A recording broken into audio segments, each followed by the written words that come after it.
এক ভদ্রলোক মুর্শিদাবাদের নবাবের দরবারে কাজ করতেন। একবার প্রয়োজনে গোপালকে নবাবের দরবারে যেতে হয়েছিল। গোপালকে দেখেই সেই ভদ্রলোক হঠাৎ করে গোপালের হাতে 50টি টাকা গুঁজে দিয়ে বললেন, দাদা, দয়া করে টাকাটা আপনি বাড়ি গিয়ে আমার স্ত্রীর হাতে চুপি চুপি দিয়ে দেবেন। আমার বাড়ির অন্য কেউ, এমনকি কাকপক্ষী যেন পর্যন্ত টের না পায়, তাহলে কিন্তু খুব অনর্থ হবে। গোপাল টাকাটা ট্যাঁকে গুজে বলল, আপনি নিশ্চিন্ত থাকুন মশাই, আপনার এই টাকা দেওয়ার কথা মানুষজন কেন, কাকপক্ষীকেও আমি টের পেতে দেব না।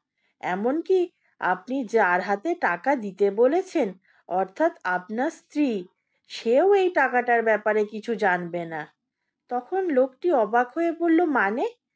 গোপাল সে টাকাটা কাউকে না দিয়ে মনে মনে ভেবেই রেখেছিল যে টাকাটা সে আত্মসাৎ করবে। গোপাল সেই ব্যক্তির কথার কোনো উত্তর না দিয়ে মুচকি মুচকি হাসতে হাসতে নিজের কাজ সেরে বাড়ি ফিরে এলো।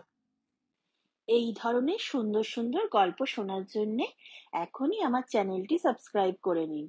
আর গল্পটি কেমন লাগলো তা অবশ্যই কমেন্ট করে জানাবেন।